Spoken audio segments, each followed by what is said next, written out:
국민의힘 비대위원장입니다. 위원장님 안녕하세요. 안녕하세요. 예. 2025년에 많은 일이 있었죠. 전 네. 대통령 탄핵도 있고 새 대통령이 선출이 됐고. 자, 2025년 대한민국 정치를 한 단어로 딱 정리해 주신다면 뭐라고 해주시겠습니까, 위원장님? 거의 2025년은 사실은 작년에 계엄 사태로 인한 소위 국민들의 서로 그 분분한 의견을 어떻게 잘 규합을 해서 예. 하나의 저희 안정된 정치 풍토를 만드느냐가 아마 이재명 정부의 출범과 함께 가장 중요한 과제가 아니었나 이렇게 봐요. 그 과제에 숙제를 잘 했다고 보십니까? 아직까지는 뭐 그게 완벽하게 이루어지진 않는 것 같아요. 예. 아직도 지금 뭐 정치권에서 굉장히 혼돈스러운 모습을 보이고 있기 때문에 이거를 빨리 극복하는 것이 아마 이재명 정부의 과제가 아니겠나 이렇게 봐요. 알겠습니다. 하나씩 좀 볼게요, 위원장님. 올 한해 정치권의 주요 인물들 저희가 평가를 해볼 건데, 먼저 탄핵당하고 이번 우리 지금 형사재판 받고 있는 윤석열 전 대통령 이야기를 해보면, 이 보수 정치에 있어서 윤석열 전 대통령이라는 사람은 어떤 존재라고 평가하세요? 그러니까 원래 윤석열 대통령이라는 사람은 정치인이 아니잖아요. 그렇죠. 검찰에서 자기 전 소위 생애를 보내다가 예. 갑작스럽게 지금 이 대통령이 된 사람이라고 생각하면 돼요. 예. 그러니까 정치에 전혀 경험이 없는 사람이 대통령이 되다 보니까 결국은 검사 시절에 했던 그와 같은 소위 습관이 대통령으로서도 똑같이 작용을 해가지고서 자기가 한번 뭘 명령을 하면은 모든 것이 일사천리로 되는 것이 정상적이라고 하는 것을 생각을 했기 때문에 예. 예를 들어서 대통령이면은 뭐든지 다 할 수 있다고 하는 이런 착각 속에 빠진 거라 이런 얘기예요. 그러니까 이 정치적인 리더십이라는 건 전혀 갖추지 못했고 예. 저 검찰에서 사실은 뭐 검찰총장이 명령을 하면 그냥 하급에서 일사천리로 되는 예. 그런 식의 사고방식을 가지고 대통령을 했기 때문에 결국 그게 잘 안 되니까 비상계엄까지 선포를 하지 않았나 이렇게 생각을 하는 거예요. 근데 뭐 지금 보면 뭐 계엄 1년 맞아서 옥중백시지에 뭐 계엄은 역시 헌법 수호였다. 똑같은 얘기 계속해요. 아까 그거는 뭐 예. 본인이 일관되게 주장하는 얘기고 예. 과연 오늘과 같은 한국의 소위 민주적인 정치 풍토화에서 예. 그와 같은 말이 맥힌다고 생각하면 큰 착각을 하는 거라고 봐요. 아니 위원장님에게 윤석열 전 대통령이라는 사람 참 애증의 존재일 것 같기도 한데, 왜냐면은 사실은 검찰총장 때 당시 이제 위원장님이 야, 이 별의 순간이 왔다. 그거 하나로 아니 그거를 내가 지금 예. 좀 그래서 내가 일반 국민에게 예. 그 말을 한 거에 대해서 사죄도 한 적이 있는데 사실은 그 당시에 국민의힘에 마땅한 대통령 후보감이 없었어요. 예.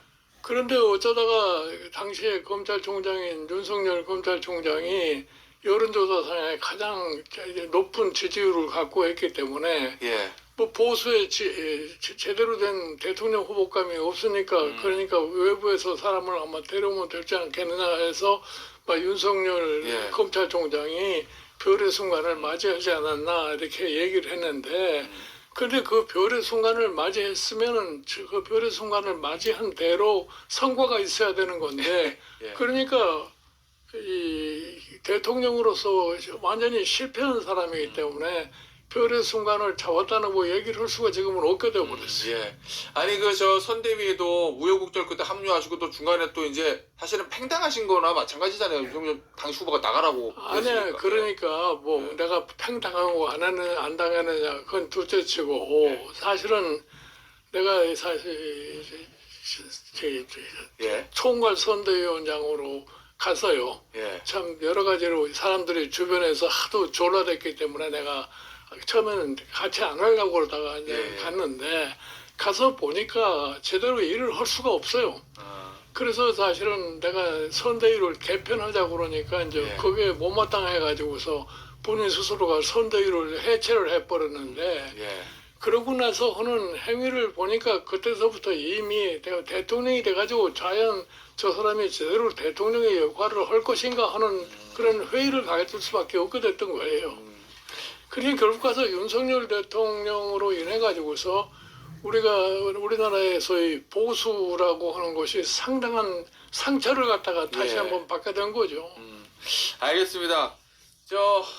다음 타자는 현 이재명 대통령인데 지금 정부 출범하고 한 6개월 정도 지났거든요. 위원장님 딱 6개월 보니까 그래도 이런 부분은 좀 잘한 것 같고 이런 부분은 좀 잘못한 것 같다라는 거좀 그러니까 뭐 특별하게 내가 뭐 이런 부분은 잘했다 못했다 얘기를 안 해도 예. 매주마다 사는 여론조사의 결과를 보고 같으면은 대개 국민들이 이재명 대통령의 국정 운영에 대해서 어떻게 판단하고 있는가를 되게 알 수가 있는 거 아닙니까? 예. 아니 최근에 이제 나왔던 이슈가 업무회의 이제 국무회의하고 그 다음에 이제 저 지방 돌아다니면서 업무 보고 이걸 이제 생중계로 지금 하고 있거든요. 그건 어떻게 보십니까, 위원장님? 글쎄 그건 뭐 내가 보기에는 이재명 대통령이 그렇게 하는 것이 대통령으로서 굉장히 잘한다고 자신을 갖기 때문에 그러는 것 같은데 본인은 그렇겠죠, 당연히. 예, 본인이 그렇게 생각하니까 하겠죠. 예. 그러나 객관적으로 보기에는 이제 그런 과정에서 실수도 좀 가끔가다 하는 것 같아요. 예? 예. 그러니 그것이 본인에게 어떻게 영향을 미친다는 거는 본인 스스로가 판단할 수밖에 없다고 봐요. 계속 하겠죠, 앞으로도? 뭐 계속해서 하겠죠. 예. 아니 대통령에 대한 평가. 그건 일단 여론조사 지지율. 그게 이제 국민의 평가니까 그걸 보면 된다라고 말씀을 주셨는데 이게 최근에 여론조사 보니까 이거 9일에서 11일 한국갤럽이 전화 인터뷰로 조사한 결과고 뭐 자세한 거는 선거 여론조사 심의위원회 홈페이지 참조하시면 되는데 전주 대비해서 6%포인트 떨어졌더라고요. 예, 예. 뭐 그래도 물론 숫자는 굉장히 높은 수치죠. 56%니까. 이거 6%포인트 떨어진 거는 뭐 때문에 그런다고 보세요? 내가 보기에 그동안에는 별로 이렇게 크게 대통령으로서 국정 운영에 큰 별 하자가 없었어요. 예. 그러다가 이번에 특검에서 통일교와 관련을 해가지고서 이거는 마치 국민의힘만이 관련이 되어 있는 것처럼 생각을 했는데 예. 그 윤영호라는 사람이 특검에서 이 말을 해가지고서 결국 가서 민주당도 관련이 되어 있는 예. 것처럼 되어 있지 않습니까? 예. 이제 그런 것이 여론상에 굉장히 큰 영향을 미치지 않았나 이렇게 생각을 해요. 그 위원장님 정치권 오래 계셨으니까 딱 보시면 느낌이 이 통일교 있잖아요. 이거 좀 커질 거라고 보세요? 게이트로 한행이가 여야 막론하고. 통일교라는 그 교가 예. 막 스스로가 또 사업도 많이 하더라고요. 맞아요. 그렇기 때문에 항상 정부와의 관련을 가지려고 노력을 하는 거는 내가 보기에는 과거에도 했다고만 예. 생각을 해요. 그런데 사실은 이 종교단체와 정치권이 갈등 구조에 간다는 거는 별로 이렇게 정치에 별로 이렇게 도움이 되지 않는다고 생각을 해요. 예.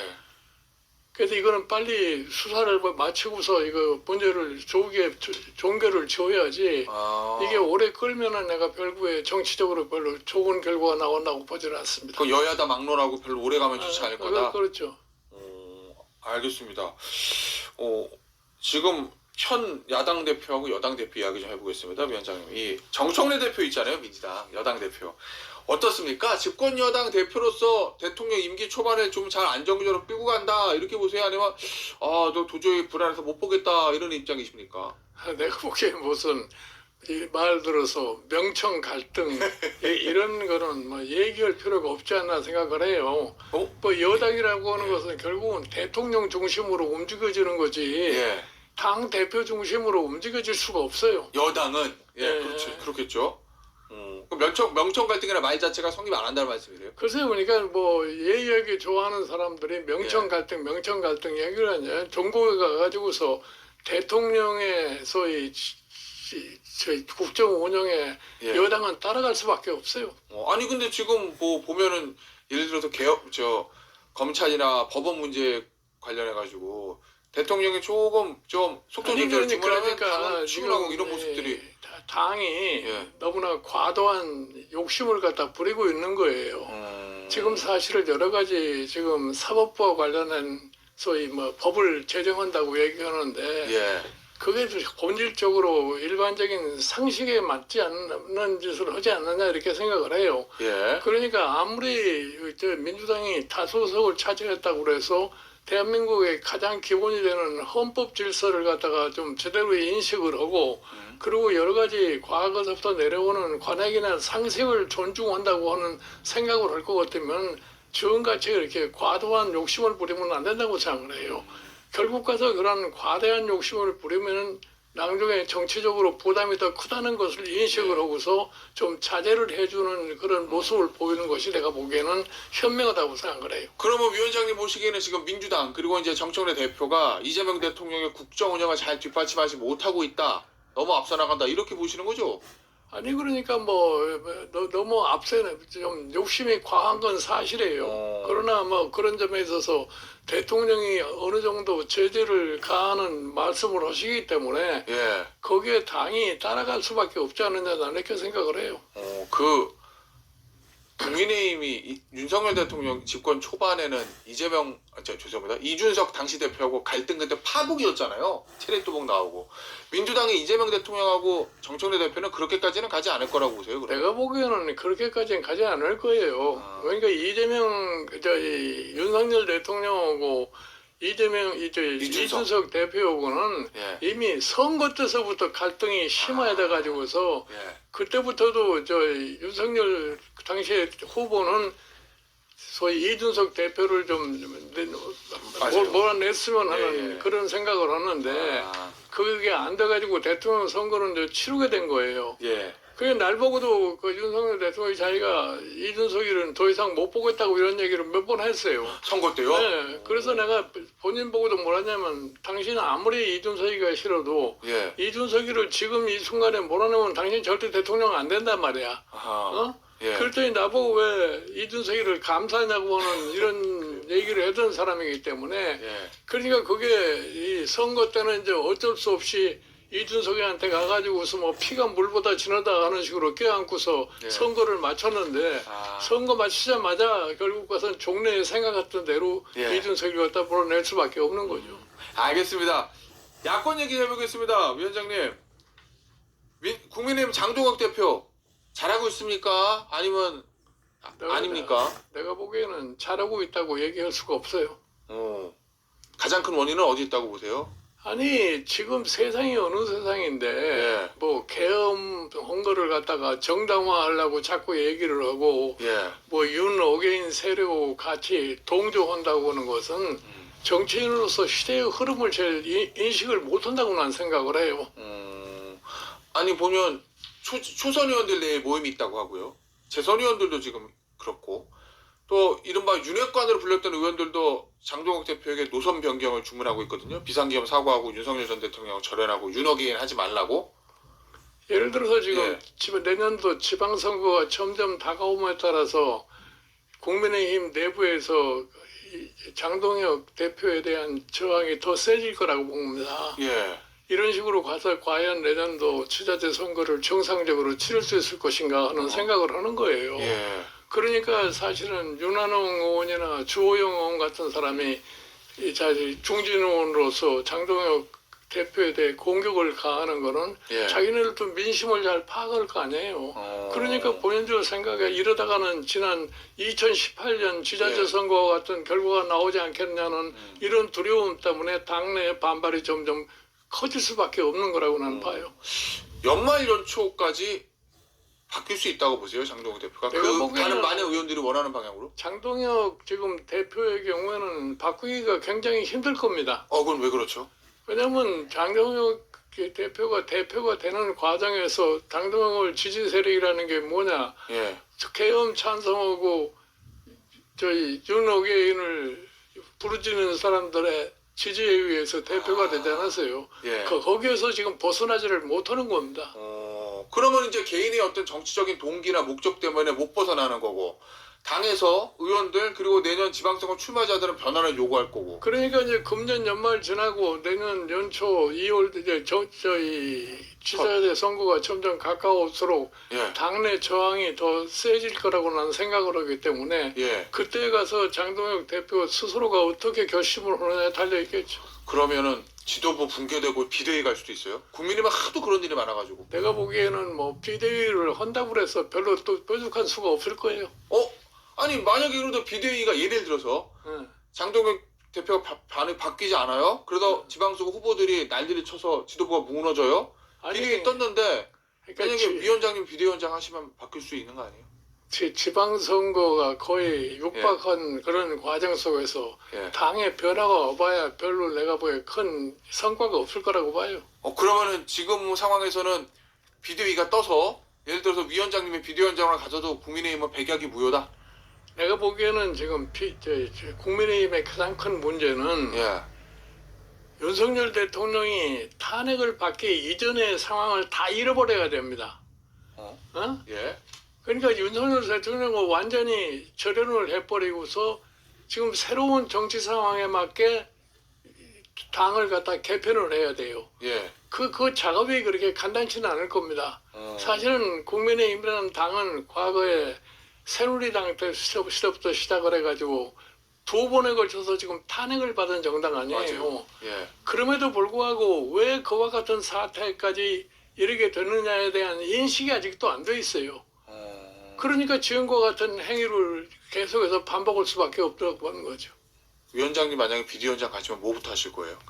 내가 보기에는 뭐 내가 무슨 그런 비대위원장 그런 거에 대한 관심도 없을 뿐 아니라 예. 그러니까 만약에 예, 지금 가면은 하여튼 굉장히 획기적인 변화를 채우지 않으면은 나는 살아날 수가 없다고 생각을 해요. 기존의 국민의힘 내 기득권 세력들 다 정리를 해야 된다 이런 말씀이신 거죠? 다 당연한 거죠. 이번 지방선거는 키워드는 뭐가 될 거라고 보세요, 위원장님? 지방선거는 결국도 민생 문제가 가장 중요할 거라고 생각을 해요. 예를 들어서 예. 최근에 경제정책상으로 봤을 적에 물가 상승이라는 것이 지금 현재와 같이 계속 이루어지고 할 것 같으면은 예. 국민들이 참 굉장히 불안해할 거라고 생각을 해요. 사실 실생활과 관련해서 특히 지방선거라고 하는 것은 주민의 실생활이 가장 중요한 거기 때문에 예. 사실은 이재명 지금 정부가 경제정책으로 내년 봄까지 어느 정도 성과를 내느냐 그것이 아마 가장 중요하게 역할을 할 거라고 봐요. 알겠습니다. 장동욱 대표가 가장 대척점에 있는 사람 한동훈 전 대표는 내년 지방선거나 재보궐선거에 좀 룸이 열릴 거라고 보세요? 아니면 계속 장외에서 삥삥 돌아다니는 모르겠어요. 본인이 어떻게 생각하는 거는 내가 예. 단독 얘기를 할 수가 없는데 내년 지방선거에 혹은 보궐선거에 출마하거나 그런 결심은 안 할 거라고 난 생각을 해요. 왜죠? 아니 지금 자기들 나름대로도 정치 일정을 잘 판단할 거 아닙니까? 예. 지금 어디 마땅한 지금 선거구를 택할 수도 없는 이런 상황이고 예. 지금 본인으로서는 외곽에서 사실은 이 정부에 대한 비판을 가하면서 예. 이 국민의힘의 사이드 지원을 할 수는 있을지 모르지만 지금 현재 국민의힘 내부에 아무런 당직도 갖지 않는 이런 입장에서 특별한 일을 할 수 있다고 난 보질 않아요. 알겠습니다. 위원장님 마지막 질문 될 것 같은데요. 개혁신당하고 국민의힘 지금 이번 통일교 특검 가지고 특검 연대 얘기 나오는데 이게 발전해서 내년 지방선거 때 선거연대 아니면 합당 이런 것까지도 가능할 거라고 보십니까? 내가 보기에는 지금 이 특검과 관련해 가지고서 공동전선을 펴고 있는 거는 그렇다고 치지만 예. 그렇다고 해서 반드시 내년 지방선거에 국민의힘과 이 개혁신당이 합당을 해서 공동전선을 이루기는 그래 굉장히 어려울 거라고 나는 생각을 해요. 그럼 내년 지방선거는 이대로 가면 여당의 압승이 예상이 된다. 이런 말씀이신 거죠? 이대로 가면은 그럴 수밖에 없다고 봐요. TK 제외하고 서울, 부산도 넘어갈 수도 있다.